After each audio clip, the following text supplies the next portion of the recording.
Bienvenue à tous pour ce point d'étape du projet touristique de Domfront en Poiré sur la thématique médiévale. À vous qui êtes en présentiel, puisque vous êtes plus de 60, et en distanciel, où vous êtes une quarantaine à nous suivre sur la chaîne YouTube. J'appelle donc monsieur le maire Bernard Soule, maire de Domfront en Poiré. Si vous permettez, je vais poser le masque derrière. Mesdames, Messieurs, Monsieur le Président Hervé Morin, bienvenue en ce modeste théâtre rénové fini de rénover il y a un an, avec une participation financière de la région, entre autres. Donc, chemin faisant, avec les difficultés du moment, nous avons dû, à peine inaugurer, nous avons dû refermer l'endroit, mais c'est pour le réouvrir très prochainement par les temps qui viennent. Donc je salue aussi la présence de Madame Poussier-Welsbach, vice-présidente de la région. Je salue aussi Chantal Jourdan, députée. Je salue notre conseillère régionale et départementale Catherine Meunier.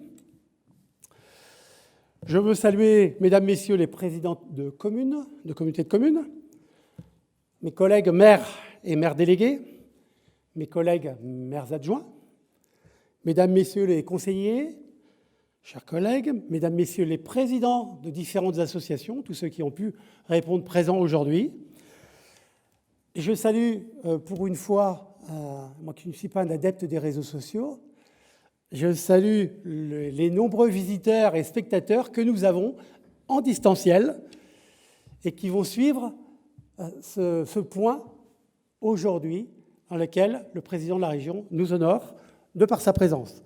Sont excusés Mme Chevillon de l'ABF, M. Rochas, M. Nury, Mme Céline Saint-Martin qui est représentée de la Caisse des dépôts, directrice de la Caisse des dépôts, qui est représentée par Mme Leclerc, les maires, les collègues Michel Leroyer et Maxime Guillemin. Et donc maintenant, j'ai juste quelques mots de bienvenue.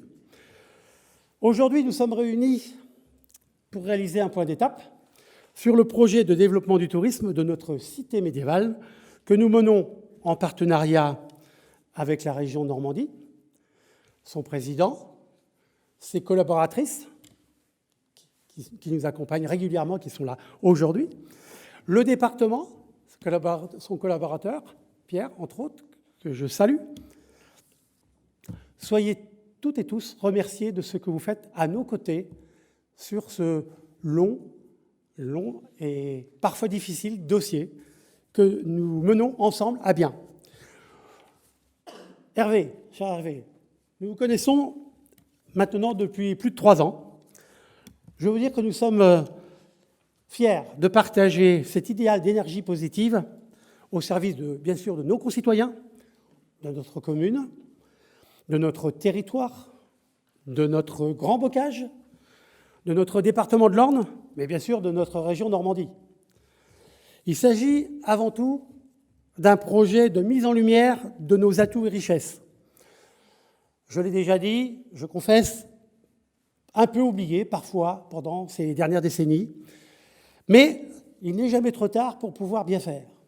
Donc je veux parler évidemment de notre patrimoine, ou plutôt de nos patrimoines.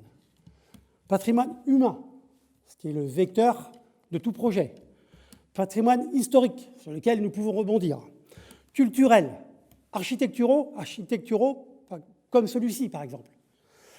Industriel, bien sûr, mais aussi intellectuel. Comme nous en avons déjà échangé, et comme c'était la volonté d'Hervé Morin, c'est aussi et avant tout un formidable levier économique pour l'ensemble de notre territoire. Et je dois dire que nous commençons déjà à en voir les premiers effets, tant au niveau de la dynamique commerciale, puisque peu de cellules commerciales restent disponibles aujourd'hui, déjà, oui, sans parler de l'immobilier. Alors effectivement, il y a l'effet Covid, mais toutes les agences immobilières, d'ailleurs, qui viennent se développer aussi, qui ouvrent des infrastructures sur le territoire, il y a une véritable dynamique immobilière, comme dans beaucoup de nos provinces et nos régions, mais en particulier chez nous, en tout cas, nous apprécions. Bien sûr, ceci malgré la situation sanitaire qui a bien perturbé l'année 2020. Nous pouvons parler, avant de parler d'engouement, mais au moins déjà de frémissement quant à la fréquentation estivale touristique sur la saison dernière. Oui, ça bouge déjà.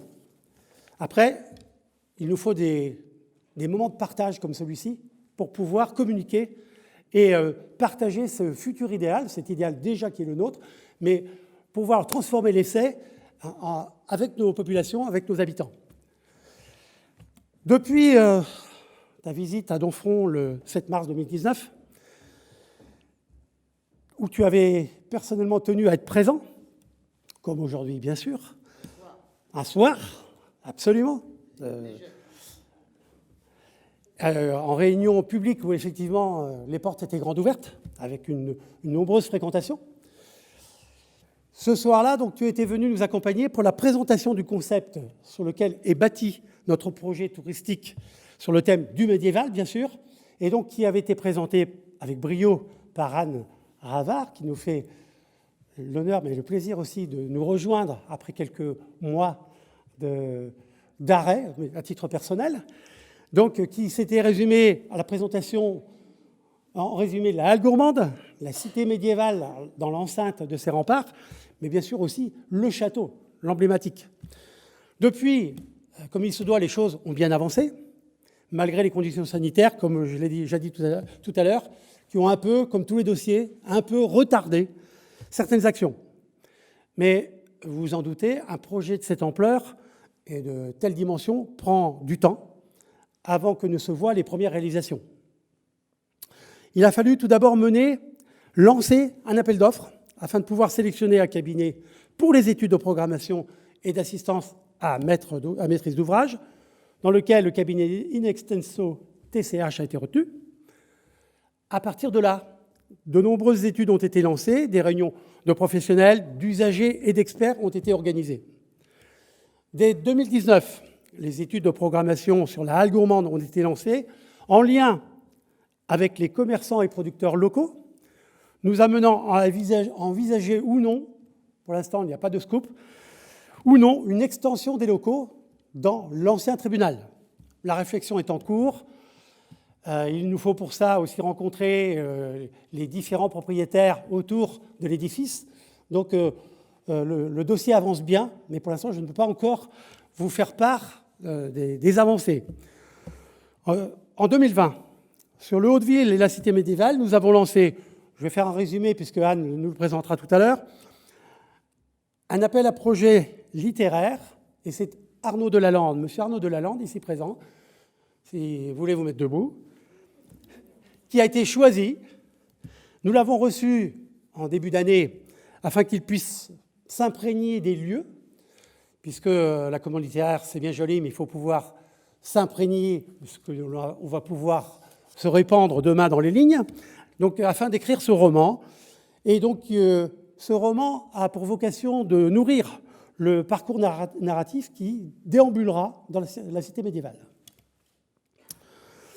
Les études de stationnement sont en cours, création de parking, migration des flux, tout ça confronté au commerce, aux habitudes de notre population. Sur le château, le monument phare, donc une étude documentaire riche et très étayée a été réalisée par Mme Baudry, avec l'appui, j'ai croisé tout à l'heure monsieur et Mme Cormier, l'appui des connaissances de notre domaine donc, qui viennent étayer cette étude, un relevé topographique et architectural de l'ensemble du site du château au moyen du LIDAR. Alors, le moyen du LIDAR est peu exploité, donc à titre d'exemple, le château de Versailles, le Mont-Saint-Michel et bien sûr Domfront-en-Poiré. Excusez du peu. C'est quoi ce moyen? Alors, c'est un sondage par drone. Voilà, merci. Je ne sais pas qui me l'a soufflé, mais c'est très bien. Merci. De pouvoir exploiter la topographie et donc de pouvoir nous donner une vision globale de l'ensemble, mais aussi détail par détail. Ensuite, a été menée une étude sanitaire des vestiges et menée un audit préalable aux fouilles archéologiques Vous vous doutez bien qu'avant d'aller réaliser quelque concrétisation qu'il soit sur le site, il nous faut en passer par des fouilles. Le pont, qui a bénéficié d'un audit et qui a bénéficié aussi d'une sentence totalement indiscutable. Donc nous avons dû le fermer à la circulation. Heureusement, nous avons sauvegardé l'accès piéton. Donc la dernière partie du pont sera détruite et reconstruite.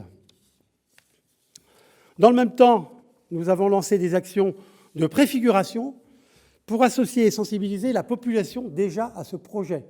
Aussi pour pouvoir donner une première lecture à ce projet, que ce ne soit pas qu'une connaissance entre spécialistes, entre cabinets et de bureaux d'études, comme nous en parlions tout à l'heure. Je salue au passage le coprésident des Médiévales. Donc en 2019, les Médiévales avaient pris une plus grande dimension avec plus d'animation et d'exposants. Malheureusement, en raison de la condamnation du pont du Château, il n'y aura pas cette année d'événements médiéval à Donfront, mais n'en seront que plus riches l'année prochaine.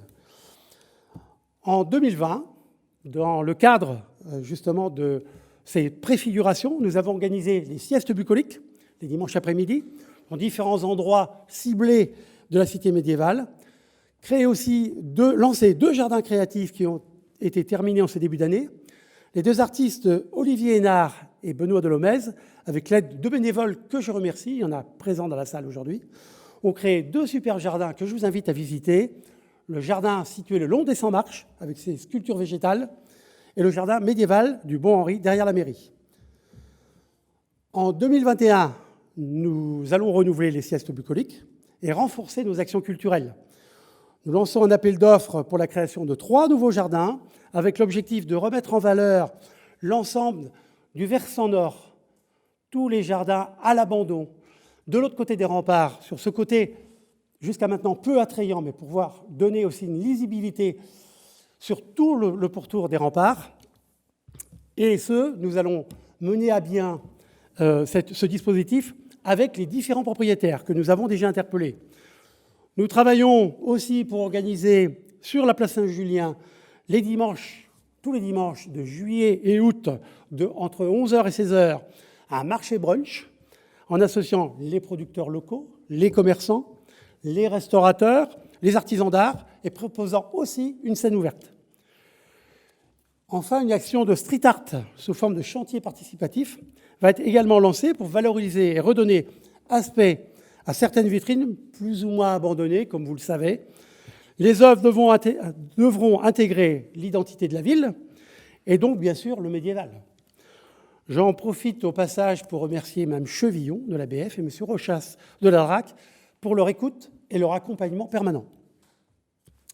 Je vais donc clore mes propos, passer la parole à Anne Ravard du cabinet Inextenso TCH qui va nous présenter plus en détail ce que je vous ai rapidement résumé. Merci de votre attention, mesdames, messieurs.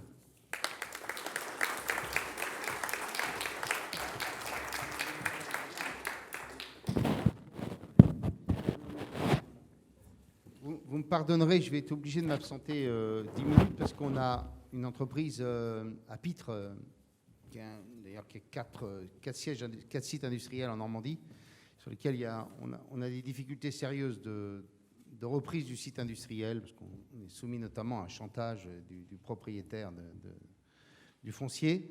Il y a quand même 350 à 400 salariés, donc ce n'est pas une petite histoire. Et donc j'ai une visio avec les syndicats et le préfet pour évoquer un peu l'état de nos discussions. Donc je ne pars pas parce que je néglige Donfront, je vais juste faire une petite visio de 10 minutes, mais il y a des collaborateurs de la région pour leur raconter un peu où on en est dans les discussions. Mais voilà. Donc, Mme Ravard, vous me pardonnerez si pendant 10 minutes, je vais dans la salle d'à côté.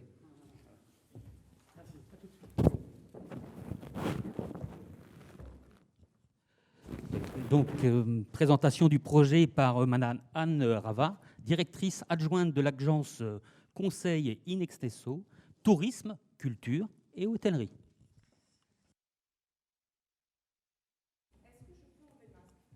Oui, voilà. Quand même. Merci beaucoup, bonjour à tous. Je suis ravie d'être de nouveau à Domfront pour présenter l'avancement de ce projet, qui est un projet qui me tient à cœur, qui tient à cœur à toute notre agence, à vrai dire. Après une petite interruption, en effet, pour un congé maternité. Ce n'était pas un arrêt maladie, ni un arrêt Covid.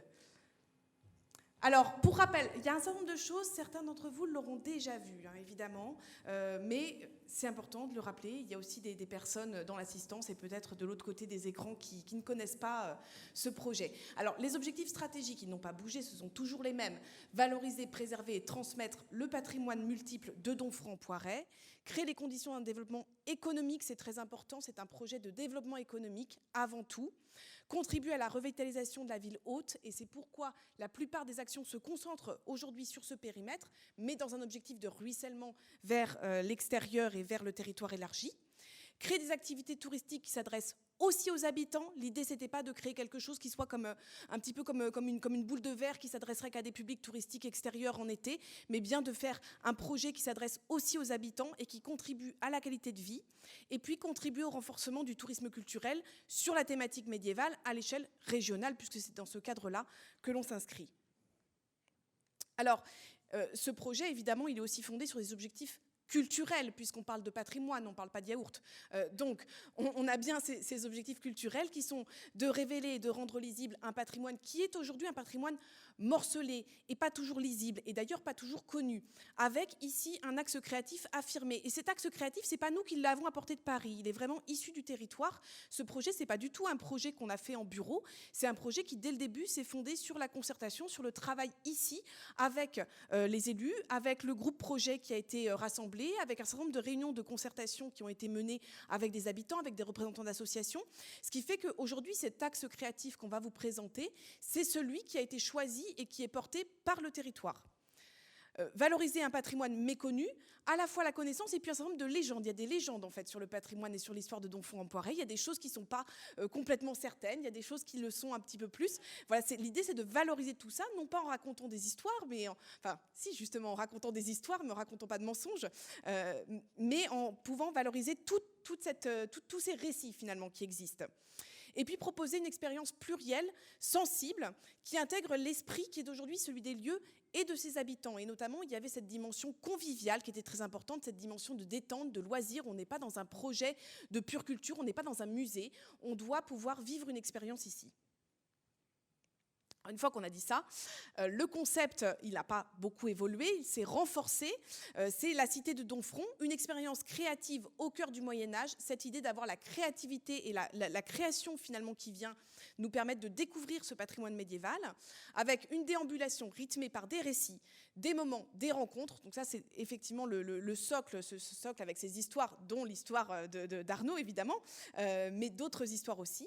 Et puis une expérience unique du patrimoine, ouverte à tous les publics, avec l'idée de découvrir un patrimoine qu'on va révéler, donc ce patrimoine qui n'est pas toujours lisible, qui n'est pas toujours connu, qu'on doit révéler, s'immerger dans des récits, dans des histoires, et puis vivre une expérience conviviale et ludique. C'est pourquoi, à la thématique médiévale, finalement, ont été rajoutés ou sont venus s'imbriquer à la fois la création contemporaine de manière très forte, création dans plusieurs domaines, hein, puisqu'on parle de création évidemment d'art visuel, le street art d'ailleurs va en être une préfiguration, de création littéraire, donc toute cette création qui va venir s'ajouter finalement à la valorisation patrimoniale, on va dire pure, et puis la dimension gastronomique qui est très importante et qui prend une dimension très forte dans le projet.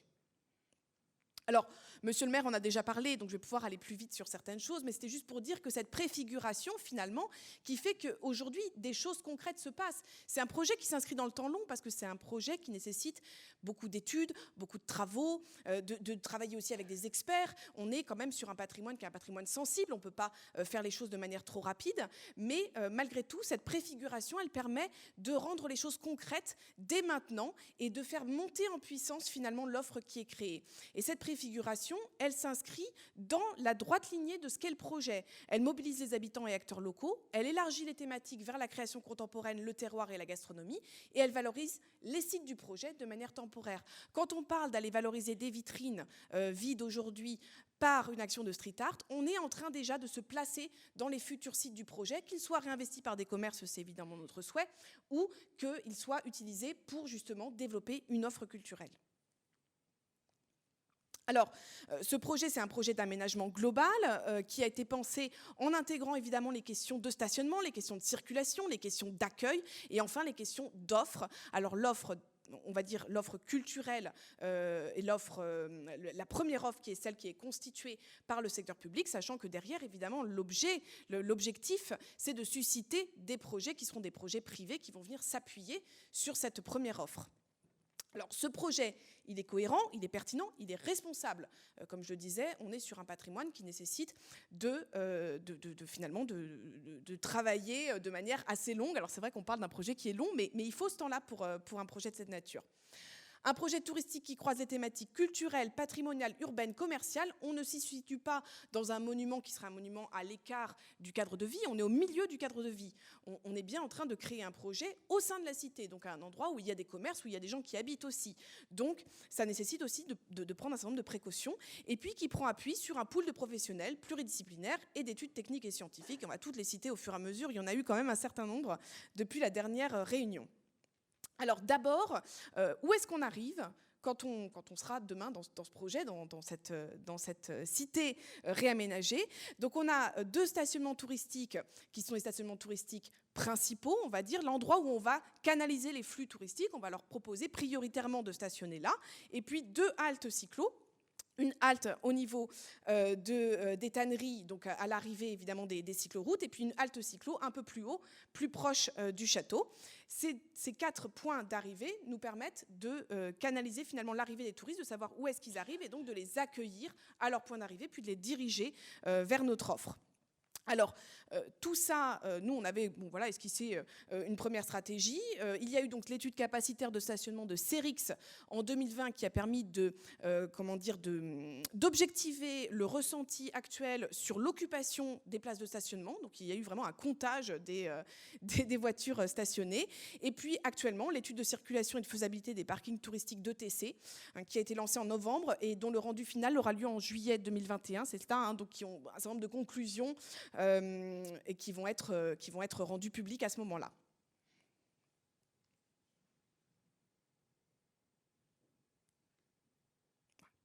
Alors ensuite, évidemment, une fois qu'on a stationné ou qu'on est arrivé, l'idée c'est d'accueillir, et on a 2 points d'accueil qui sont 2 points d'accueil principaux sur le territoire. L'actuel office de tourisme devient l'accueil du château, donc le château qui devient le monument phare, on va dire, on va en parler évidemment, de l'offre, mais un deuxième accueil qui est un accueil plus proche, plus en continuité avec le parking touristique dit du champ de foire, qui sera le parking touristique principal, accessible donc de plein pied depuis ce stationnement, et qui sera localisé effectivement à la halle gourmande qui a été relocalisée depuis la dernière réunion au niveau effectivement de l'ancien palais de justice. Ça a été beaucoup d'allers-retours, mais ça nous permet aujourd'hui d'avoir un projet très cohérent et bien localisé et qui permet de réutiliser aussi ce patrimoine. On y viendra.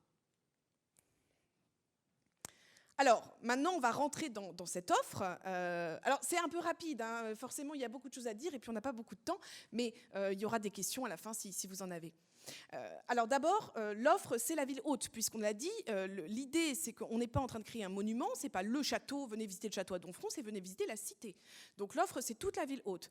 Donc d'abord, cette ville haute qui accueille un circuit narratif et poétique. Alors narratif et poétique parce qu'on va raconter des histoires, et poétique parce qu'on a voulu apporter cette dimension créative qui va énerver finalement tout le projet. Cette offre de visite, alors c'est important de le rappeler, elle se situe dans un espace de vie. Je l'ai dit tout à l'heure, donc elle ne doit pas générer de nuisance et elle doit au contraire contribuer à la revitalisation du centre-bourg. C'est très important, c'est vraiment un objectif qui a été réaffirmé plusieurs fois par la ville de Donfront-en-Poiret, de dire attention, on est censé par cette offre, faire passer les flux dans ces zones, revitaliser le commerce, faire revenir des commerces et évidemment ne pas gêner les habitants, c'est logique. Et puis cette offre de visite, elle doit être suffisamment différenciante pour exister. Alors d'abord, on a un parcours artistique. Un parcours artistique qui est décalé et qui crée la surprise et qui attire l'œil. L'objectif, c'est que ce soit cette intervention artistique contemporaine qui va finalement nous révéler des surprises patrimoniales et nous mener de lieu en lieu à la découverte de ce patrimoine médiéval. De ce jalonnement artistique, surgiront également des stations plus importantes, par exemple au niveau de l'entrée des portes Gaudras, pour matérialiser ce qui, à une époque, a été le franchissement du fossé, l'entrée. Je regarde Philippe d'Angle qui ne veut pas me faire un petit regard pour me dire si c'est bien ça, hein, donc l'entrée dans la cité médiévale. Donc on aura comme ça un certain nombre d'endroits où on aura des stations qui seront un petit peu plus importantes et qui permettront de matérialiser certaines zones. On n'est pas dans la reconstruction, on donne à comprendre qu'à cet endroit-là, il y avait quelque chose d'important. Alors évidemment, par-dessus, on a un parcours patrimonial. Hein. Là, il ne s'agit pas non plus de faire que de la création artistique, que de l'art contemporain. Ce parcours patrimonial, au travers de stations riches, variées, peu consommatrices d'espace, il nous permet de découvrir le patrimoine effectif de la ville haute. D'ailleurs, pas uniquement le patrimoine médiéval. Je veux dire, il est évident que dans ce parcours patrimonial, on parlera aussi de l'église Saint-Julien, on parlera du patrimoine important et existant de Domfront-en-Poiret. Et puis, par-dessus, des stations dites augmentées. Donc, ces stations augmentées, elles vont permettre de raconter des histoires, un peu plus d'histoires. Ce qu'on a appelé la rue scénographiée, donc c'est une portion de la rue du Docteur Barabé, où là, effectivement, on a un certain nombre de vitrines, de locaux commerciaux dont on imagine qu'on n'aura pas de réemploi, en tout cas pas de réemploi à court terme pour des vocations commerciales, et qui vont accueillir des formes de petites scénographies qui seront activées par une clé. Alors, je mets des guillemets, on ne sait pas encore quelle va être la forme de cette clé, hein, mais l'idée, c'est que c'est un objet que les visiteurs auront et qui pourra permettre d'activer, alors évidemment, sans remplir la rue d'une musique pas possible qui embêterait tout le monde. L'idée, c'est bien que seul celui qui détient la clé ait ce contenu. Et puis deux séquences plus conséquentes, l'une à la halle gourmande, puisqu'on va être en connexion avec un point d'accueil principal, et puis évidemment les stations qui vont se situer au château. Donc tout ça constitue un parcours qui est cohérent. Alors ces stations augmentées, elles vont raconter la vie quotidienne dans une cité du Moyen-Âge, c'est-à-dire que là on prend un petit peu de recul par rapport à Domfront-en-Poiret et on se dit finalement une cité médiévale, comment est-ce qu'on y vivait? Et puis c'est là aussi qu'on va avoir le récit d'Arnaud, donc un récit de fiction commandé à un auteur au talent scénaristique reconnu. Bon, voilà, hein. Donc Arnaud Delalande, qui est représenté par Robert Laffont désormais, qui a donc été effectivement lauréat de notre appel à projet littéraire. L'idée, c'est qu'on crée finalement une histoire, un récit qui va se dérouler à Domfront-en-Poiret et qui va nous emmener à la découverte de ce patrimoine d'une manière tout à fait différente et tout à fait inédite. Une commande littéraire comme ça de fiction pour valoriser un patrimoine, pour valoriser un territoire, c'est quelque chose qui n'a jamais été fait. Donc on espère que ça va fonctionner. En tout cas, pour le moment, on est assez content des premiers échanges avec Arnaud sur ce sujet. Et on pense que peut-être ça pourrait faire des émules, en tout cas sur la valorisation d'un territoire par la création littéraire. Ça se fait bien par le cinéma, pourquoi pas par la littérature. Donc en ce sens, Domfront-en-Poiret est précurseur. Alors, ces récits-là, ils s'appuient aussi évidemment sur un comité scientifique, c'est-à-dire qu'à chaque fois, on est dans cette combinaison entre la création, l'inventivité, la créativité, et puis, on va dire, la solidité scientifique, la connaissance. Donc, ce comité scientifique chargé de la vérification des contenus, qui est composé d'universitaires, de spécialistes en histoire, en archéologie, en architecture, en géographie, en anthropologie, et qui donc est maintenant en place.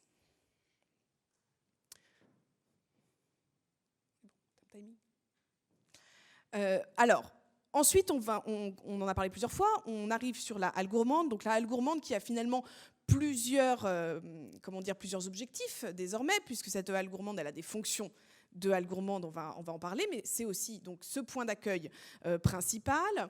C'est aussi un espace où on aura une station du parcours pour que tout fasse sens. Alors cette halle gourmande, elle est donc dans l'ancien palais de justice. Elle n'a pas toujours été implantée là. Hein. Au départ, on l'imaginait plutôt au niveau de la place Burgvedel, à côté du stationnement principal.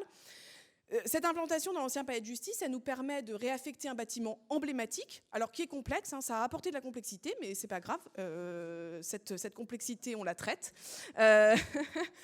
Mais ça permet quand même de réemployer ce patrimoine emblématique. Et puis, on est idéalement situé pour être un projet emblématique de revitalisation commerciale de la ville haute. Là, on est vraiment sur un projet qui est à la croisée entre ce projet touristique et cette revitalisation commerciale. C'est pourquoi, sur ce dossier en particulier, il y a eu une autre étude qui a été commandée, une étude de conseil stratégique pour l'action publique sur la halle gourmande du point de vue commercial qui a été réalisée par Citis Conseil, qui sont des universitaires de Caen qui ont effectivement une expertise reconnue sur le développement commercial et qui donc nous ont aidés notamment à calibrer l'économie de ce projet, parce que ce n'est pas uniquement un projet touristique. Oui, de fait. Mais là, c'est aussi de la vente alimentaire. Alors, d'abord, c'est un pôle d'accueil touristique, donc avec effectivement cet accueil touristique principal, avec la boutique, une boutique relativement importante d'office de tourisme, et puis un premier espace d'interprétation, une première séquence qui va pouvoir être sous douane. Sous douane, ça veut dire qu'on peut en contrôler l'accès, tout simplement, hein, puisque, évidemment, on n'en a pas reparlé, hein, mais dans toute cette offre, il y a une offre qui est une offre gratuite. Hein, quand on est dans l'espace public, on découvre gratuitement. Et puis, il y a une offre qui est dite sous douane, donc qui est payante pour les publics pour lesquels cet accès est payant. Alors, cet espace d'interprétation, évidemment, on est sur une logique d'introduction, puisqu'on est au niveau de l'accueil, et puis on est sur une séquence qui serait plutôt sur la gastronomie médiévale, hein, puisqu'on a vu, hein, toutes les séquences vont parler de la vie dans une cité médiévale. Alors évidemment, on fait le lien avec la halle gourmande en ayant une séquence sur la gastronomie au niveau de la halle. Cette halle, c'est aussi donc une halle couverte polyvalente avec des commerces, hein, traiteurs, vente alimentaire, et c'est en ce sens que je disais qu'effectivement le concours de Cities a été absolument nécessaire et précieux pour finaliser ce projet, qui est vraiment un projet à la croisée des différents enjeux qui sont ceux de la ville de Donfront-en-Poiret, avec un espace de vente en libre service, un stand permanent traiteur qui fera aussi de la restauration, ce qui fait que du coup, on a aussi cette offre qu'on vient commencer à renforcer de restauration sur le territoire, même si l'objectif, évidemment, c'est que finalement, on ait des restaurants privés qui s'implantent grâce aux flux qui vont être créés sur le territoire. Mais là, on a donc du coup une première offre de restauration qui vient renforcer ce service. Oui, c'est bon. Et puis cette halle, elle a également une zone événementielle avec des ateliers de cuisine, avec une terrasse extérieure, avec des espaces qui vont permettre de véritablement découvrir cette gastronomie. Donc on est vraiment à la croisée entre finalement la halle couverte de marché, hein, qualitative, et puis la découverte de la gastronomie.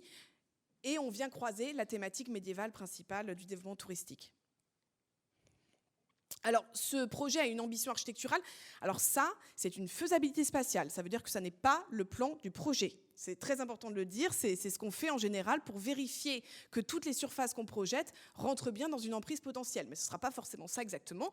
Ce qu'on veut vous dire par là, c'est que ce projet-là va nécessiter une extension. Donc, il y aura forcément une extension du palais de justice pour accueillir le projet, avec donc là, ici, un schéma de principe, hein, qui montre comment est-ce qu'on pourrait avoir une terrasse qui pourrait venir effectivement porter cette animation. Et puis quelques visuels pour montrer aussi qu'on aura là aussi une ambition qui est une ambition créative, donc une ambition d'une extension qui devra finalement s'inscrire dans cette qualité de design et cette qualité artistique qui est celle du projet.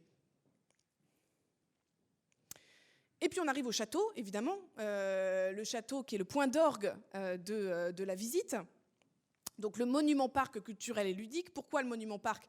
C'est pas juste un monument, c'est pas un château où on rentre, il y a une porte, c'est fermé, et puis voilà, on en ressort. C'est bien aussi un parc. Et le groupe de travail qui a travaillé sur ce projet a souhaité, depuis le début, qu'on soit sur une offre à la fois culturelle et ludique, une offre de loisirs, une offre de détente.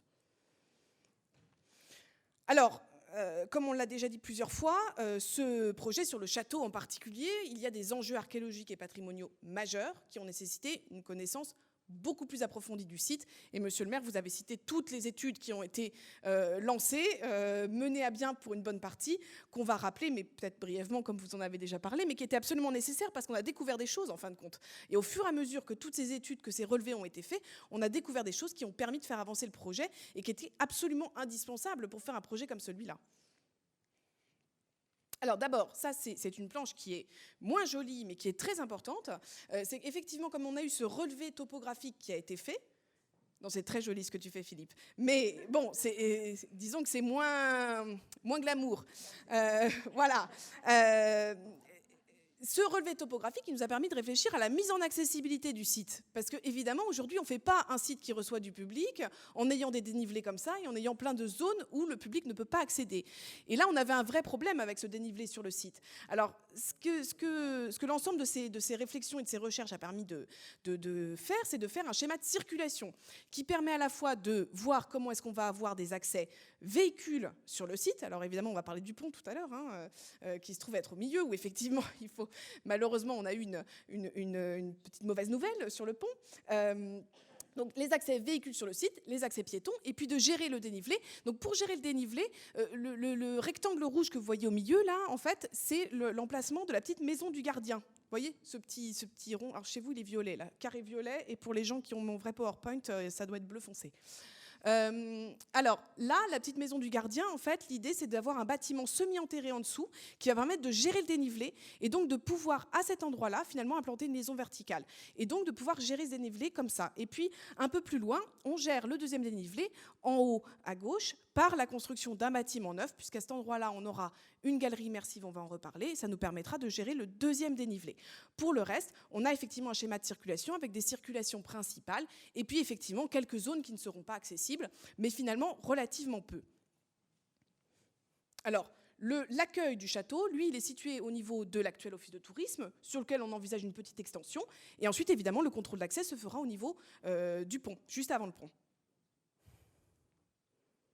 Alors, le pont, vous en avez déjà parlé, monsieur le maire. Effectivement, une étude de diagnostic a été réalisée. C'était absolument nécessaire puisque ça a montré qu'il fallait vraiment intervenir rapidement pour reconstruire une partie du pont, pour pouvoir y faire passer les véhicules et puis un certain nombre de publics en stationnement. Donc aujourd'hui, on en est aux travaux de restauration qui ont été lancés effectivement dans le cadre du plan de relance avec un cabinet qui a été sélectionné.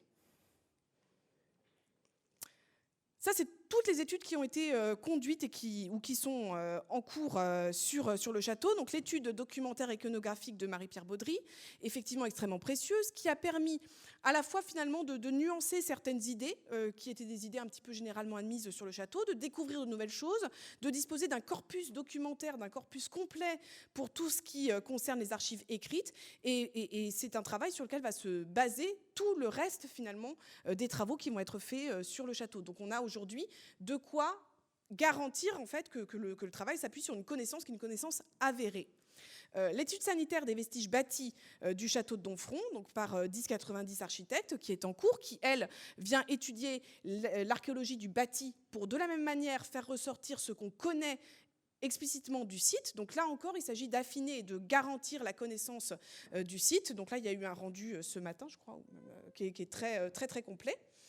L'étude topographique, donc le relevé LIDAR, donc là vous voyez le monsieur avec son drone, et effectivement ce que ça donne ensuite une fois qu'on a les volumes 3D, donc on est effectivement sur une restitution 3D de l'ensemble du site, et puis de certains vestiges.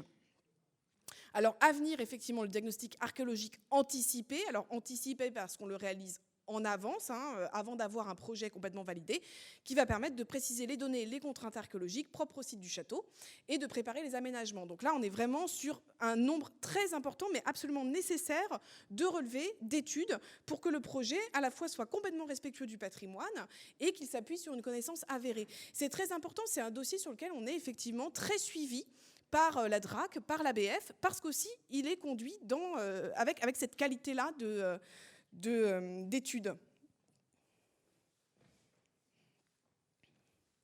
Alors maintenant, si on se promène un petit peu dans le château, alors tout ça, là, on est maintenant sur des intentions. Évidemment, ce n'est pas le projet final.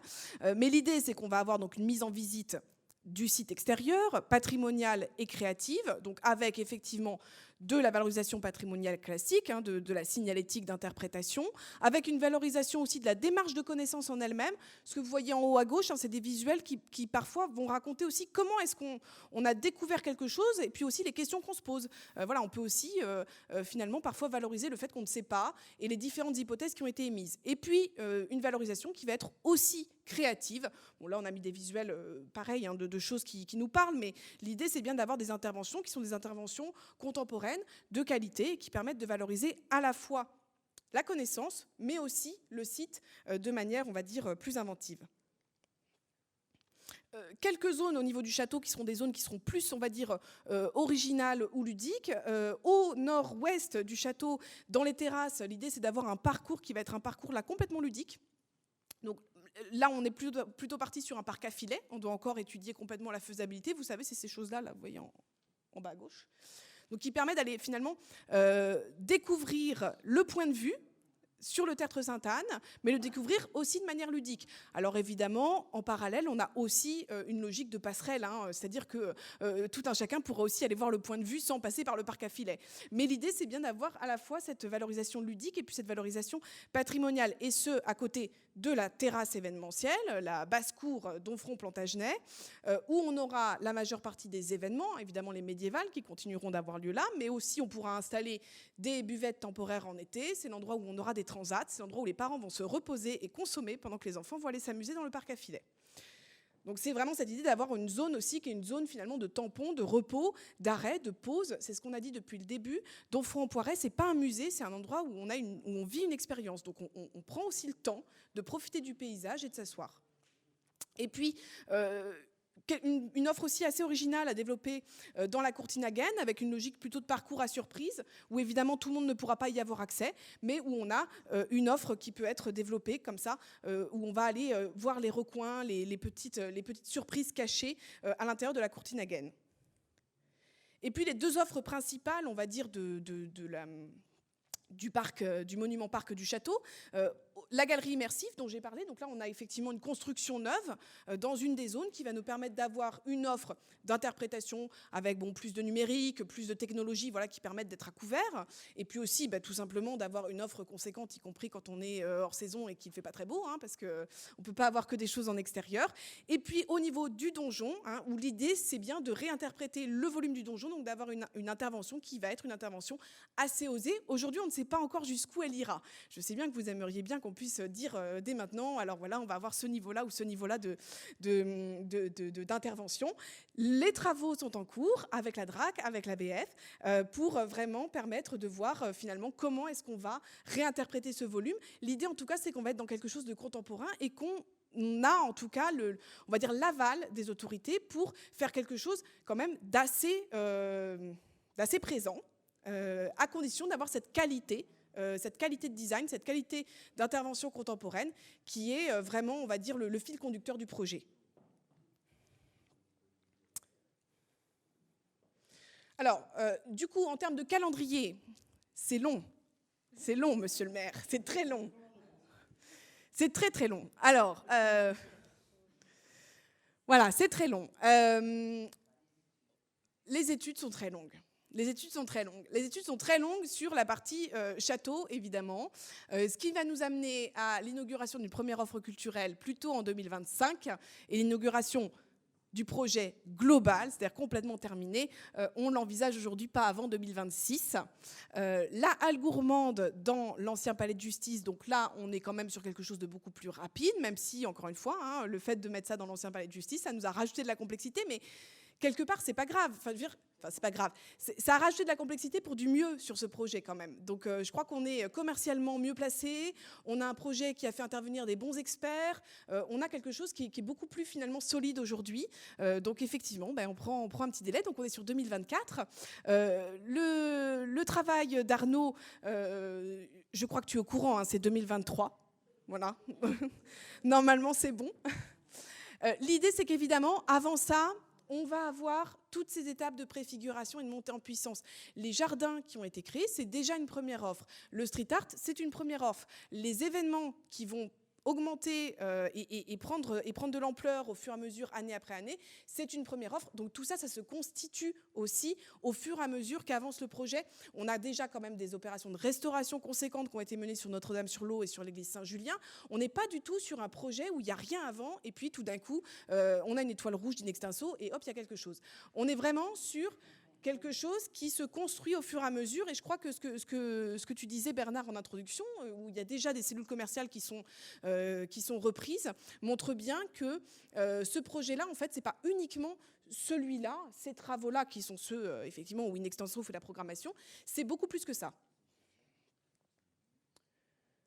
Alors bon, ça on va le rappeler quand même assez rapidement. Comment est-ce que ça fonctionne ? C'est quelque chose qu'on a déjà expliqué. On attend donc sur ce projet 130 à 150 000 visiteurs. Ces 130 à 150 000 visiteurs, ils visent le développement du territoire. Pour que ce développement se fasse, il faut que ce projet s'appuie sur à la fois la connaissance du patrimoine et sur l'implication des habitants. C'est les petits pictos qu'on a mis là. C'est extrêmement important. Il n'y a pas de développement territorial à partir du tourisme culturel si on est fondé sur rien. On a besoin de ces fondations qui sont importantes. Ensuite, on génère des flux. Bon, c'est ça l'objectif, donc 130 à 150 000 visiteurs. Pour que ça crée de l'économie touristique, il faut qu'ils restent sur le territoire. S'ils ne font que passer, l'économie, elle est très limitée. Un petit peu de restauration, mais c'est tout. Nous, ce qu'on veut, c'est qu'ils restent sur place et que du coup, ils dorment sur place. Donc, il faut que le projet propose une offre et des animations et des activités suffisamment longues pour que les visiteurs restent. Quand on a favorisé le maintien sur le territoire, c'est là évidemment qu'on va commencer à créer de l'économie un petit peu conséquente. Et donc du coup, tout l'enjeu et tout l'objectif, c'est évidemment de créer des opportunités pour le secteur privé. C'est-à-dire que l'intégralité de l'offre, ce n'est pas ce que je viens de vous présenter. Ce que je viens de vous présenter, c'est l'offre qui est portée aujourd'hui par la ville et par ses partenaires. Derrière, il faut qu'il y ait des projets privés qui sortent, projets qui viendront trouver d'ailleurs une oreille attentive à la mairie pour être soutenus techniquement sur la manière de s'implanter. Alors là, finalement, c'est plus Bernard, presque plus que moi, qui devrait présenter cette slide-là. C'est la dernière. C'est pour dire que ce projet touristique, il est accompagné par la ville avec un certain nombre, là encore, d'études, désolé, mais bon, d'études, de stratégies, d'actions, à la fois sur la réhabilitation du patrimoine public et privé et la qualité de vie, avec la création d'un site patrimonial remarquable, la restauration d'un certain nombre de patrimoines, et puis la revitalisation commerciale, avec une étude stratégique de Cities qui a été conduite, qui n'était pas que sur la halle, qui était d'abord effectivement sur la revitalisation commerciale de la ville haute complète, avec des boutiques relais, avec l'accompagnement des commerçants qui veulent venir s'installer. Et puis on va pouvoir peut-être en redire un mot, Bernard, mais l'idée c'est bien qu'effectivement ce projet touristique, il est accompagné dans toutes ses dimensions par la ville. Voilà, je vous remercie. Si dans le public, nous avons quelques questions déjà par rapport au projet. Vous pouvez lever la main, s'il vous plaît, d'un micro. Voilà.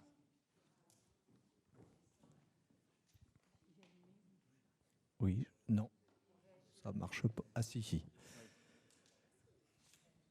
Oui, je voulais d'abord remercier le président Morin pour sa présence et son soutien personnel, ainsi que le soutien financier de la région. Au demeurant, à l'approche de ces élections départementales et régionales, nous n'avons qu'une seule certitude à l'heure actuelle, c'est un taux d'abstention catastrophique.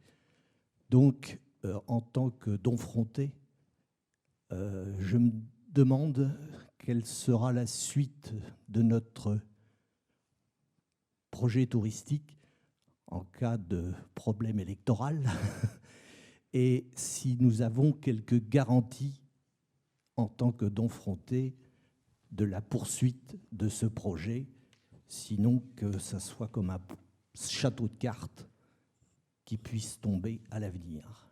Merci. Je ne comptais pas parler politique. Bien. Écoutez, c'est le propre de la démocratie, quoi. D'une part, on peut penser qu'une majorité nouvelle se dise que tout ce qui a été fait mérite d'être poursuivi. Bon, enfin voilà, quoi. C'est pas ce que je souhaite, hein. Non pas que ce ne soit pas poursuivi, mais sur la majorité nouvelle.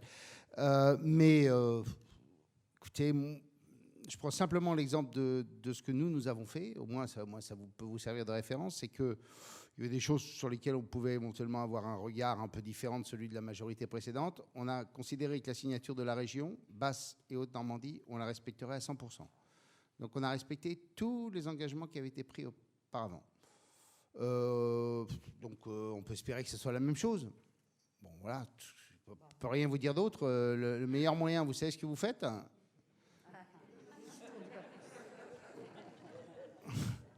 Voilà.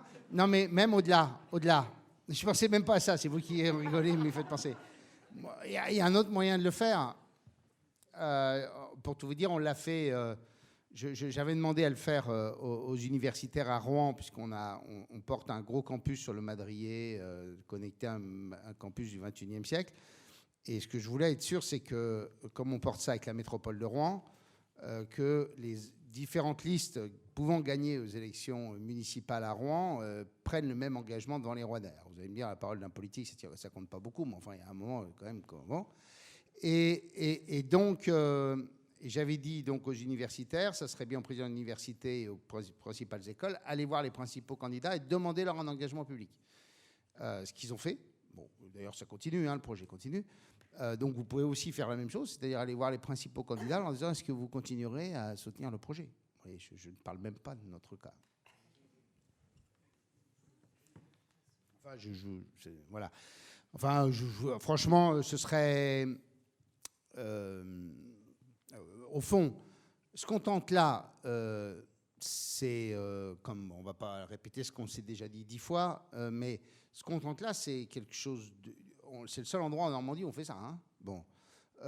L'idée, c'est un territoire qui a un potentiel considérable, qui n'a pas des ressources fiscales considérables, et qu'on aide à essayer de bâtir pour en faire un projet de développement pour le siècle qui vient. Bon, c'est à peu près ça. Hein. On y met quand même beaucoup d'argent. Quand je voyais la note dans la voiture entre 15 et 20 millions d'euros que la région va consacrer à ça, c'est quand même énormément d'argent. Mais en même temps, ça ne me choque pas du tout, je vous le dis, parce que quand il s'agit de projets dans les grandes agglomérations, ils n'ont aucun problème pour nous demander 40, 50, 100 millions d'euros. Donc, en clair, que de temps à autre, on considère qu'on va mettre des volumes financiers importants sur un territoire rural, ça ne me choque pas pour l'élu rural que je suis. Bien. Mais ce qu'on tente là, c'est unique. C'est comment, d'un village qui avait des problématiques d'attractivité, de déprise commerciale, économique, etc., c'est un peu ce qu'on fait en matière d'entreprise quand on fait du retournement. C'est-à-dire une entreprise qui ne va pas très bien et dans laquelle on bâtit un modèle qui fait que ça va mieux après. Ben, là, on essaie de faire ça. C'est intéressant, d'ailleurs, politiquement, au sens noble du terme, pour sortir des élections. C'est comment... moi, je suis convaincu que le XXIe siècle sera le siècle de la revanche du monde rural. Bon. Vous savez, les phénomènes de démétropolisation sont gigantesques. Ce qu'évoquait Bernard à travers le Covid, c'est beaucoup plus important que ça. Je vous donne simplement un élément. À la Défense, 97% des espaces sont vides. Tous les premiers jets immobiliers ont été arrêtés. Toutes les sociétés, elles ne le font pas par simplement philanthropie, ont décidé de renégocier leurs conventions collectives avec 2 à 3 jours de télétravail pour tous leurs cadres. Ce phénomène, il existe dans le monde entier. Il existe en Asie, il existe aux États-Unis. Et donc, dès lors que d'un côté, il y a l'aspiration des franciliens, qui sont à plus de 75%, alors que d'habitude, c'était entre 45 et 50%, à aspirer vivre ailleurs, et que le monde économique accompagne ce même mouvement, on peut se dire que dès lors qu'on crée les conditions d'une attractivité et d'un rayonnement, parce que ça ne se fait pas comme ça, il faut donner envie, hein, voilà, je pense qu'on a des atouts gigantesques et qu'on a en Normandie un réseau de villes moyennes qui structurent notre espace, qui sont des facteurs de polarisation et de création de développement. Aujourd'hui, ce que les métropoles donnaient, ça le donne. C'est-à-dire que tous les services de la métropole qui faisaient que les gens s'agglutinaient dans les métropoles, on peut le retrouver à travers ça. Et derrière, il faut qu'on ait un projet qui tienne la route. Et donc, Domfront, pour nous, c'est politiquement quelque chose d'extrêmement intéressant. C'est un territoire auquel on dit, voilà, avec une bouffée d'oxygène liée à la puissance financière de la région, on va essayer de créer les conditions d'un développement et d'un développement qui répondent à ce qu'on peut s'attendre dans les décennies qui viennent. Je ne vois pas, à part d'être con, pardon de le dire, mais je ne vois pas pourquoi, quelle que soit une majorité qui arriverait, on se dirait, on va arrêter ça, quoi. Enfin, je veux dire, ce serait idiot, quoi. Enfin, voilà, à moins de trouver des arguments stupides du genre, je ne sais pas, la région ne peut pas payer, ou je ne sais pas quoi, ce qui est faux. Bon. Donc, il n'y a pas de raison, quoi. Voilà, je ne vous donne même pas envie de voter pour moi. Vous voyez, je suis con, mais je vais le faire, mais bon, enfin, voilà, quoi. Vraiment, ce serait dommage, parce qu'en plus de ça, ce serait un gâchis d'argent public gigantesque, parce que toutes ces études, elles ont coûté une blinde. Hein. Je regardais les chiffres. Franchement, on a nourri la matière grise des métropoles. Hein. Et bien nourri. Donc, faire toutes ces études pour qu'au bout du compte, il y ait quelqu'un qui dise bah, finalement, tout ça n'a pas de sens. En vrai, tout ça, ça mériterait d'aller faire une manif, et je la ferai avec vous dans ce cas-là. Emmanuel François pour Est France. Est-ce que là, vous m'entendez? Oui. Ça va être ma question. Je n'habite pas Donfront, mais j'habite pas loin. Ma question, c'était combien ça coûte et est-ce que c'est la région qui finance entièrement ou sinon qui finance d'autres? C'est ce qu'on vous a dit. On n'a pas le droit, nous, d'être au-delà, ça dépend des projets, entre 70 et 80% de subventions publiques. Donc l'idée, c'est qu'on permette à Donfront de porter, voilà, d'avoir Donfront, l'intercommunalité et les autres structures, parce qu'il y a probablement d'autres structures dans l'histoire, mais Bernard va répondre à ma place. Nous, on considère qu'on y mettra ce qui sera nécessaire d'y mettre, alors que ce ne sont pas des trucs de dingue, mais 70 à 80%. Donc on est entre 15 et 17 millions d'euros de crédits régionaux pour l'instant d'inscrits. En fonction de l'estimation qui est faite. Mais Bernard va vous dire plus. Et nous, en tant qu'élus locaux, mais aussi contribuables que nous sommes toutes et tous locaux, effectivement, les limites de notre intervention globale dans l'enveloppe des 20% se trouvent effectivement contenues par rapport à notre capacité d'investissement. Donc il est hors de question que nous allions endetter bien au-delà du possible notre commune. Donc le juste équilibre, il est là. Ça s'est discuté longuement dans les travaux préalables, savoir jusqu'où la commune pourrait donc intervenir financièrement aux côtés pour combler les 20% restants aux côtés de l'initiative généreuse, certes, mais aussi bien dirigée sur un territoire en difficulté économique qui sortait à peine des affronts industriels qu'il avait dû rencontrer. Donc quand nous avions été élus en 2014, nous avions affronté cette morosité ambiante en disant tout va mal, on a perdu 1000 emplois industriels sur le site, ce qui était vrai quand on remettait tout bout à bout. Et donc les commerces fermés, voire les vitrines abandonnées. Enfin, vous avez toutes et tous connu cette image et ce ressenti. Donc effectivement, en rencontrant la proposition d'Hervé Morin, il nous fallait pouvoir la confronter aux capacités financières de la commune. J'insiste sur le fait que c'est pas parce qu'on... D'une part, il est logique que la commune ou l'intercommunalité paie un bout, parce que sinon, si c'est gratuit, ça n'a pas de valeur. Bon. Et donc, mais au-delà de ça, c'est aussi parce que ça démontre l'intérêt que la collectivité porte. Mais nous, on a une règle qui nous oblige à ne pas pouvoir être au-delà de 80% sur des financements. C'est la loi. Donc, c'est pas notre règle, hein. C'est clairement celle de la loi. Mais j'insiste sur le fait qu'il y a des outils qu'on n'a pas. J'en parlais avec Bernard. Il y a un outil qui pourrait nous aider dans cette histoire-là, c'est que la région a mis en place, je le dis aux élus, une foncière. Je vous le dis aussi à vous, madame, une foncière qui permet aux collectivités qui le souhaitent de pouvoir acheter des commerces. Ensuite, on a passé un accord avec les chambres de commerce et les chambres des métiers pour qu'il puisse y avoir un travail sur le business plan du commerce, sur la sélection du candidat, avec éventuellement une formation si c'est nécessaire. Et l'idée, c'est qu'on ait un système tuilé, avec des loyers faibles pendant les premières années, le temps jusqu'à arriver au niveau du marché, pour favoriser la réimplantation de nouveaux commerces. On va normalement faire ça. La première commune, la première intercommunalité avec laquelle on va signer, c'est, je crois, Alençon, où je vais aller, d'ailleurs, maintenant. Et donc, je trouve que, je le dis, alors, c'est un accord entre la région et l'intercommunalité, donc il faudrait qu'on en parle avec le président de l'intercommunalité. Et donc, l'idée, c'est qu'à travers ça, c'est un bon instrument. Il ne s'agit pas de soviétiser tous les commerces, mais c'est un bon instrument qui permet, dans des rues qui ont connu une déprise commerciale importante avec des fermetures de rideaux, ou dans des bourgs où il y a des commerces qui sont stratégiques. Moi, j'avais fait ça quand j'étais maire. Il n'y avait pas de foncière à l'époque, mais avec un hôtel-restaurant qui, depuis 10 ans, était fermé en plein centre de mon village. Je l'ai repris. On a installé un bon chef qui était le second d'un chef étoilé à Jumièges. Il a redopé ça. Ça marche du tonnerre de Dieu. Bon, et donc, l'idée, c'est qu'on puisse favoriser dans des endroits bien réfléchis et bien construits la reprise commerciale ou l'installation de jeunes commerçants, jeunes pas forcément par l'âge, mais jeunes par la nouveauté de leur activité, en leur laissant le temps de faire leur trésorerie et de conquérir leur clientèle. Je trouve moi, je suis vraiment partant pour faire ça à Domfront parce que je trouve que ça a vraiment du sens, quoi. C'est complémentaire de ce qu'on fait et ça pourrait marcher. Monsieur.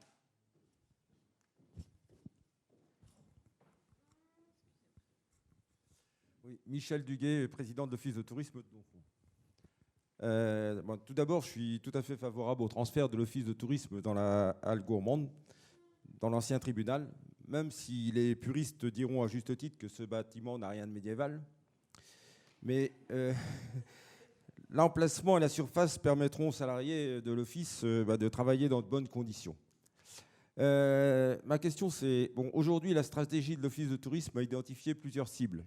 Parmi elles, les camping-cars, toujours plus nombreux, et qui raffolent de destinations comme les nôtres, qui font partie des plus beaux détours de France. Avec l'évolution des parkings à proximité de la cité médiévale, quel accueil sera proposé à cette clientèle qui avait l'habitude de stationner dans le Haut-de-Ville? Voilà. Merci Michel. Alors évidemment, c'est une problématique qui avait un petit peu, qui était passée à travers les écrans ou les écrans radars. Et donc depuis, nous avons réalerté justement le cabinet qui est en train de se pencher sur la question. Et nous pourrions donc tout à fait privilégier le futur parking en deçà des locaux de la CDC, qui reste très accessible, qui le sera malheureusement beaucoup plus demain avec la fermeture du centre des impôts. Parce que donc on pourrait très bien imaginer rentrer d'un côté feu par exemple, ou de l'autre côté, et ressortir de l'autre. Donc ce qui serait un excellent emplacement. Mais il y a aussi, dès maintenant, d'envisager le parking Roqueton, qui est juste à côté du terrain de camping, avec la base service camping-car, donc qui pourrait, dans un premier temps, répondre à cette attente. Merci, Michel.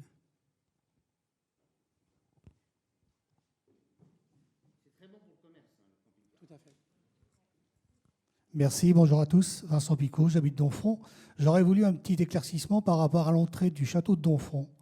Est-ce qu'il sera payant pour les Domfrontais ou comment va se passer en fait le cheminement pour les visiteurs ou les Domfrontais? Est-ce que ça reste un parc accessible à tout le monde, gratuit, ou bien c'est un parc privé et l'enceinte sera fermée? Alors, merci. Merci Vincent. Ce que je peux répondre aujourd'hui, objectivement, c'est que de toute façon, il sera toujours accessible gratuitement aux Domfrontais. Ça, c'est le B à bas du projet que nous puissions ensemble mener sur la commune. Ensuite, si nous pouvons en faire la mise sous douane, comme diraient les spécialistes, en mise sous douane, que les éléments structurés sur le site, eh bien effectivement, je le ferai. Donc voilà les éléments de réponse. Mais effectivement, parce qu'après, la difficulté, c'est d'avoir le pass gratuit pour les uns, pas pour les autres. C'est dans l'opérabilité. Mais aujourd'hui, nous en sommes. Je peux m'avancer là-dessus. C'est sûr qu'effectivement, que la gratuité soit là, c'est inenvisageable de faire autrement. Mais après, alors, il faudra bien sûr, comme vous le savez, il y a un volet économique, c'est la dynamique qui porte le projet. Donc il y aura bien sûr tout l'aspect économique à ne pas négliger. Et il faudra pouvoir générer aussi des recettes à certains endroits. Donc effectivement, tout ne sera pas gratis. Ça, c'est évident. Enfin, moi, ça ne me regarde pas, c'est l'affaire de Domfront, mais franchement, ça me paraît une évidence. Ça serait très choquant que ça ne soit pas gratuit pour Domfront, quoi, enfin, ou la communauté de communes. Enfin, je ne sais pas, c'est à vous de voir. Mais honnêtement, je ne vois pas pourquoi un touriste étranger qui viendrait visiter un équipement où il y a eu beaucoup d'argent public de mis ne participe pas à l'amortissement du truc. Enfin, je vous dis ce que j'en pense, mais je trouve que de temps à autre, il faut aussi tirer des recettes, parce que les recettes, ça permet de pouvoir financer des investissements, ça permet de financer des événements. Oui, c'est ça, les événements, le fonctionnement, quoi.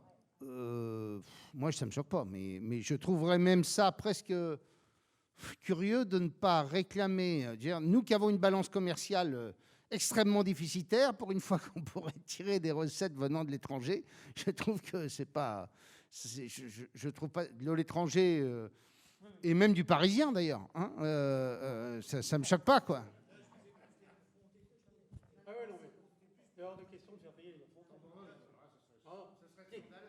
Typé déjà, comme je disais tout à l'heure, nous sommes contribuables. Donc, de toute façon, cette contribution financière sera de façon discrète, mais elle sera comprise dans l'élaboration de nos feuilles d'impôt.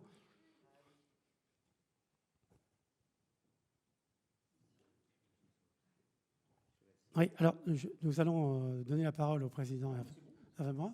Alors, un petit mot quand même. Et alors attends, et je voulais dire quand même, puisque nous avons signé, tout le monde l'a vu et su, nous avons signé jeudi dernier la convention Petite Ville de demain avec Madame la préfète au sein de l'ancien tribunal, lieu symbolique, je l'ai précisé en tant que tel, disant qu'effectivement il n'était pas franchement médiéval.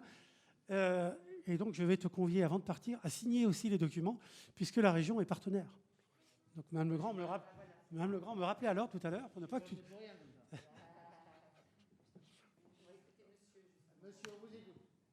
Oui, nous avons évoqué les capacités nous avons évoqué les capacités d'hébergement. Est-ce que ce projet a défini des nouvelles capacités par rapport à l'existant? Et est-ce que ça va générer, je dirais, un flux d'investissement vis-à-vis des professionnels de l'hôtellerie? Merci Jean-Paul. Donc je peux répondre déjà, comme j'ai dit tout à l'heure, que dans les frémissements perceptibles au niveau du territoire, il y a déjà création de chambres d'hôtes et de nouveaux gîtes. Mais en de cela, le président Hervé Morin, quand il est venu le 17 janvier, la première fois, il y a 3 ans, nous rencontrer, avait donc questionné nos capacités d'hébergement, la capacité du terrain de camping, à savoir s'il était municipal ou non. Donc, évidemment, ce en quoi nous avions répondu positivement. Et donc, dans le projet global est compris aussi le développement de l'hébergement sur notre territoire. Puisque, effectivement, générer des flux et de l'économie, mais générer de l'économie, c'est aussi assurer de l'hébergement. Puisque, donc, il y a ces activités qui vont avec. Et puis, le fait de garder nos visiteurs une nuit ou plusieurs nuits, avec tout ce qu'on va pouvoir créer autour, tant aussi bien du sport que de l'environnement, ne pourra qu'engendrer une économie nettement plus importante. Dès lors que le marché existe, on a toute une série d'acteurs sur la région, qui sont en général des Normands, qui sont propriétaires de toute une série d'hôtels dans des villes moyennes, qui regarderont ça. On avait regardé avec Bernard, j'avais appelé moi l'un d'entre eux. Pour l'instant, très clairement, il n'y a pas l'offre commerciale, il n'y a pas le potentiel commercial pour amortir un tel investissement. Mais j'allais dire, ça, c'est les choses qui viendront au fur et à mesure. Tout ce que je sais, c'est que sur les campings, enfin, ce qu'on nous raconte, c'est qu'il faut que les campings soient d'un très bon niveau, et parce que c'est quand même ceux-là qui marchent le mieux, et de loin sur toute la Normandie. Hein. Oui, c'est ça.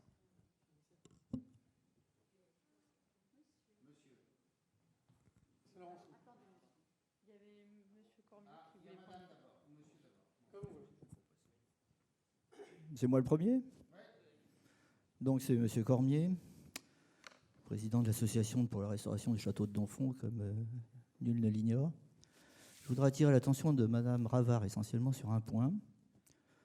Comment dire ? Le projet pousse à une certaine professionnalisation de tout, des études, etc., etc. Les acteurs locaux sont en quelque sorte marginalisés. J'ai attiré l'attention de Monsieur le maire sur le fait qu'il faudrait maintenir dans la future halle gourmande, et pas seulement halle gourmande, et office de tourisme et tout ce que vous voulez réunis, une salle d'exposition. Et je ne l'ai pas vraiment vu dans ce que vous avez présenté. J'avais cru voir un endroit qui pourrait permettre mais ce n'était pas évident que ce soit ça. Parce que sinon, il n'y a plus une salle d'exposition digne de ce nom dans Donfont. parce que la salle Rougeron de la mairie, non, c'est bon pour un week-end, hein, c'est pas bon pour accueillir une exposition au long cours. Bon, par exemple, où se tiendrait l'exposition que le RCD va organiser en septembre-octobre? Monsieur le président de région sera invité. Où est-ce qu'elle se tiendrait si je me dépêche de la faire avant les travaux, en quelque sorte? J'aurais bien attendu 1 an ou 2, mais non. Après, je n'ai plus de place pour ça. Donc, donc, il y a ce point précis. Et plus généralement, quelle est la place des acteurs locaux dans le projet? Alors, le questionnement par rapport à une salle d'exposition, en fait, vous m'avez interpellé la semaine dernière sur le sujet. Pour l'instant, nous n'avons pas encore eu le temps d'en échanger. C'est une bonne interpellation à un moment où, effectivement, nous sommes toujours dans la conception du projet, à savoir comment et où dimensionner ce genre de réponse. Ensuite, l'équipe municipale en place qui représente les habitants va s'attacher à pouvoir amener une réponse pertinente sur cette inquiétude légitime que vous avez et que vous évoquez.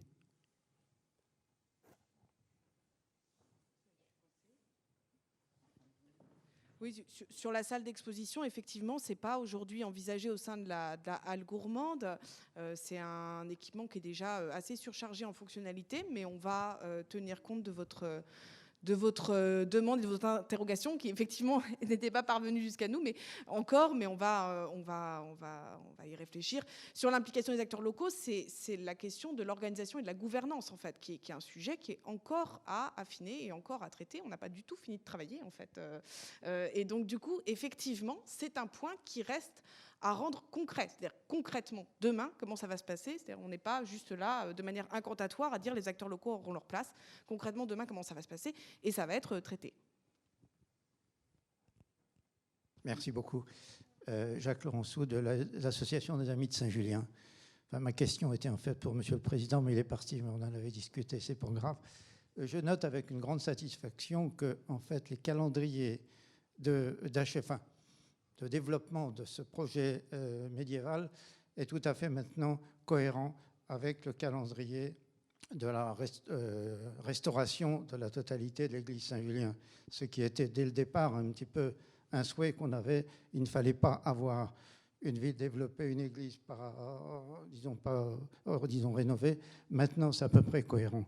Et donc, je voulais surtout en profiter pour, en plus, remercier la région pour l'apport et l'aide qu'elle nous a accordé jusqu'à présent pour la restauration de l'église Saint-Julien.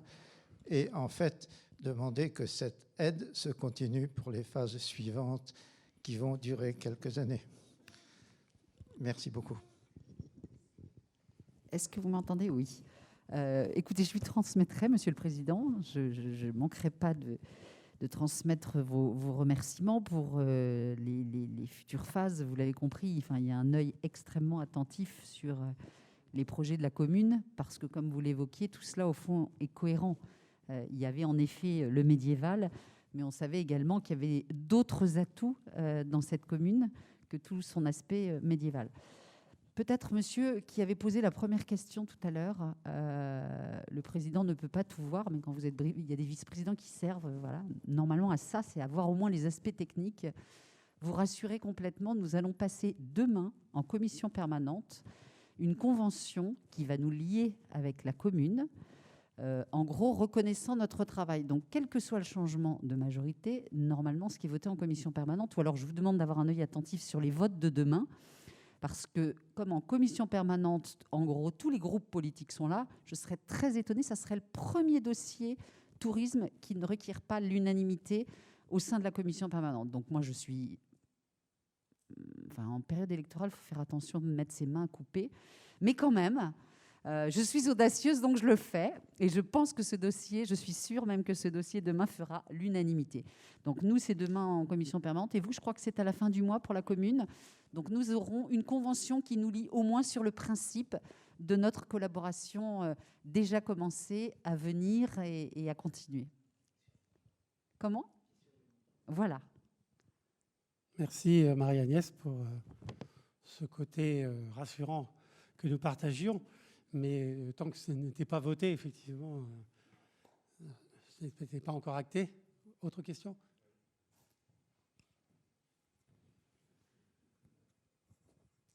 Oui, je rejoins tout à fait M. Cormier sur le problème des salles d'exposition. Bon, nous, à l'Office de tourisme, actuellement, on est très limité en place et on a supprimé notre hall d'exposition qui était tout à fait réduit. Mais aujourd'hui, il y a, je dirais, très peu, enfin, peu de salles, pas de moyens. Et même, bon, par rapport à la partie musée aussi, je crois que vous en avez parlé, mais ce serait bien peut-être de redonner quelques explications parce qu'on a un petit peu partout des pièces exposées. Il y a la salle du musée Léandre qui, bon, qui n'est pas forcément un musée. Il y a plein de choses et bon, je pense que c'est indispensable d'avoir un endroit où tout ça peut être exposé. Et donc, voilà. Après, si tu veux. Ok, merci. Au niveau de l'espace muséal, de toute façon, il est abordé en permanence dans le projet et sera sans doute envisagé dans l'espace château. Pour l'instant, vu l'avancée aujourd'hui du projet à ce niveau-là, on peut guère en dire plus. Alors, pour aller plus loin aussi dans ma réponse tout à l'heure, pardon, par rapport à la question de M. Cormier, vous le savez, que nous menons aussi en parallèle, donc je parle aussi sous contrôle de Cécile Rousselet, donc mon adjointe culture, un projet de déplacement et de création de nouvelles médiathèques. Et effectivement, il faudra bien envisager cet espace d'exposition au sein de cette médiathèque, sans aucun doute. Mais pour l'instant, le projet est trop imprécis pour que je puisse aller plus loin, si vous voulez. Mais effectivement, nous en sommes tout à fait conscients. Si je peux juste me permettre de rajouter un petit mot, non pas en tant que vice-présidente, mais en tant que maire. Je vois que tu as de la chance que dans la commune, il y a des personnes qui sont engagées, et notamment sur le plan culturel, pour organiser des expositions, des moments d'échange avec la population. Et là, je crois pouvoir indiquer qu'au travers de nos échanges, qui furent nombreux ces derniers mois, j'ai vraiment perçu que pour vous, pour la commune, c'était un vrai plus. Donc, je crois que moi, je l'ai vécu en tant que maire. Quand on a un projet aussi impressionnant, aussi coûteux pour le contribuable, il va de soi que c'est surtout pas pour aller évincer les acteurs locaux, parce qu'en général, ces outils-là, ça va très bien fonctionner, on l'espère toute l'année, mais enfin, on sait très bien qu'il y a aussi des périodes un peu touristiques liées au climat chez nous. Or, c'est tout au long de l'année qu'elles vivent, nos communes. Donc, on ne peut évidemment pas se passer de toute l'activité. C'est un vrai plus. On doit toujours continuer à faire très attention à nos habitants. J'ai aimé, au début du propos, ton rappel en disant ce projet, il est pour nos habitants et pour les touristes, parce que ça va générer des recettes qui vont aider nos habitants. Les élus locaux, ils se battent pour ça. Donc, je pense qu'il faut... C'est vrai qu'on peut... C'est légitime, les questions que vous vous posez, mais il faudrait être un peu pas très malin, on va dire, pour parler politiquement correct, pour ne pas considérer vos demandes, même si peut-être qu'elles ne sont pas obligatoirement dans des lieux qui sont présentés aujourd'hui. Vous avez, on l'a vu, puisqu'au fur et à mesure, on a découvert des nouveaux bâtiments dont on ne mesurait pas. Et aujourd'hui, ce qui aussi plaît beaucoup, le président rappelait un peu tout à l'heure quand il disait que on assistait à des véritables transformations de nos habitudes de vie. Eh bien, ça aussi, c'est des transformations. C'est-à-dire qu'aujourd'hui, avant, vous alliez voir une exposition dans une salle qui était totalement destinée à cet effet. Aujourd'hui, vous avez des salles d'expo qui sont au milieu d'un bar, au milieu d'une salle de concert, et c'est ça que les gens veulent. Pardon de me mêler peut-être de ce qui ne me regarde pas, mais le site spécifique qu'on avait auparavant, là, on pourrait très bien imaginer que vous ayez une exposition dans cet espace. On doit s'approprier des lieux, et puis d'abord parce qu'on n'en a pas les moyens, les collectivités aujourd'hui. On ne peut plus avoir des salles qui soient juste destinées à tel type d'activité ou tel autre. Et on se doit au contraire d'être inventif et de se dire, bah oui, on est capable justement d'avoir des salles qui soient polyvalentes. Si. De toute façon, le hall d'ailleurs a été prévu à cet effet, au passage. Pas que, mais aussi. Parce que vous aurez du monde partout avec ce projet. Ben oui. Oui, tant mieux, je crois. C'est l'idée. C'est l'idée. C'est pas faux pour tout.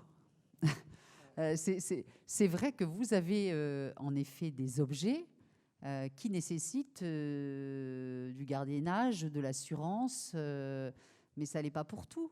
Ça n'est pas pour tout. Et puis, on a la chance, enfin, peut-être c'est pas ici le cas, mais on a la chance aussi d'avoir au sein des associations souvent des bénévoles qui sont des vrais plus et qu'on n'exclut justement pas de ces aménagements. Moi, encore une fois, dans ma commune, il y a eu des expositions où, quand on se mettait d'accord avec les associations, eh bien, il y avait, moi, je serai là tel dimanche parce que ce sera ouvert, on sera là tel week-end, voilà ce qu'on peut faire, voilà ce qui peut être fait avec les agents publics et voilà ce que nous, on peut faire en tant qu'association.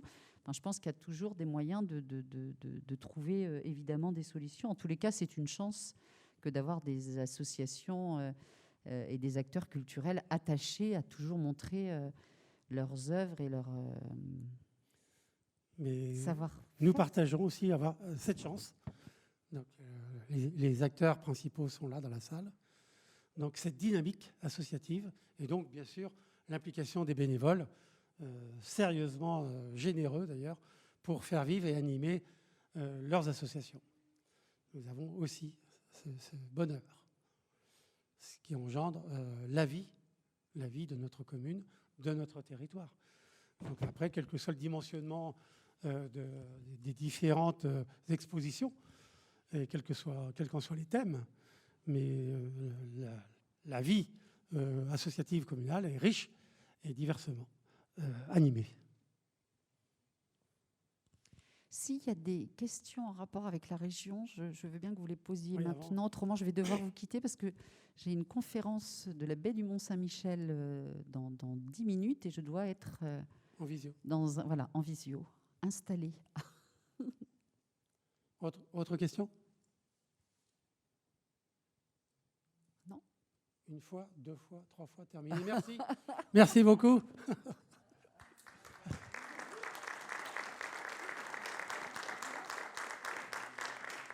Merci à vous pour votre participation.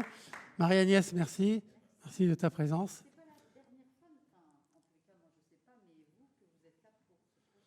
Ah non, non.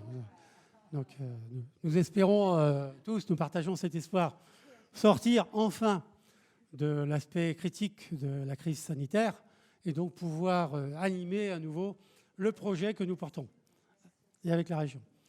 Merci Anne, merci au cabinet, merci Philippe, merci Arnaud de Lalande. Merci à vous tous et à vous qui nous suivez sur YouTube. Eh bien, merci de nous avoir suivis jusqu'à maintenant. Merci beaucoup. Bonne journée à vous. Merci, au revoir.